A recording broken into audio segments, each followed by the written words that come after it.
கிறிஸ்துவுக்குள் அன்பான கர்த்தருடைய பிள்ளைகளே, இன்றைய வேத வசனமும் ஜெபமும் சங்கீதங்களின் புஸ்தகம் 69ஆம் சங்கீதம் 17ஆம் வசனம். உமது முகத்தை உமது அடியேனுக்கு மறையாதையும், நான் வியாகுலப்படுகிறேன், எனக்கு தீவிரமாய் செவி கொடுத்தரலும். என் அன்பு கர்த்தருடைய பிள்ளைகளே, சங்கீதக்காரன் இப்படி எழுதுகிறார், உமது முகத்தை உமது அடியேனுக்கு மறையாதையும், நீர் மறைத்தால் நாங்கள் திகைப்போம்.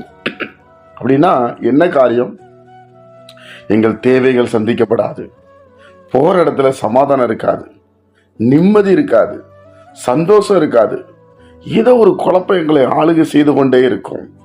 அதனாலதான் அவர் சொல்றாரு, உமது முகத்தை எங்களுக்கு மறைச்சிடாதீங்க, ஏன்னா நீர் என்னை விடுதலையாக்குகிற கர்த்தர். உங்களால் மட்டும்தான் என்னை விடுதலையாக்க முடியும், உங்களால் மட்டும்தான் என்னை சமாதானப்படுத்த முடியும், உங்களால் மட்டும்தான் என்னை நடத்த முடியும் என்பதை தாவீது அறிந்திருந்தார். அதனால உங்க முகத்தை மாத்திரம் என்ன பண்ணிடாதீங்க, மறைச்சிடாதீங்க. என்ன பாவம் பண்ணாலும் என்னை மன்னிச்சு நீங்க ஏற்றுக்கொள்ளுங்க, நான் வியாகுலப்படுகிறேன் என்று எழுதுகிறார். எனக்கு தீவிரமாய் செவி கொடுத்தரணும். ஏன்னா நான் கஷ்டத்தின் மத்தியில, பாடுகள் மத்தியில, வேதனையின் மத்தியில, கண்ணீர் மத்தியில இருக்கிறேன். உமது முகத்தை அடியனுக்கு மறைத்து விடாதையும் என்று சொல்லுகிறார். கர்த்தருடைய பிள்ளைகளை, நம்ம கூட நிறைய நேரத்துல பாருங்க, குழம்புற நேரத்துல என்ன செய்வேன்னு தெரியாது, நமக்கு அடுத்த ஸ்டெப்பு போக முடியாது, அடுத்த நொடி அடுத்த செகண்ட் போக முடியாது. அவ்வளவு வியாகுலத்தின் மத்தியிலும், வேதனையின் மத்தியிலும், கண்ணீரின் மத்தியிலும் நம்ம இருப்போம். தேவனுடைய பிள்ளைகளே, அவர் ஜெபம் அழகா ஜெபம் பண்றாரு பாருங்க. நீங்க நானும் இந்த ஜெபத்தை கற்றுக்கொள்ள வேண்டும்.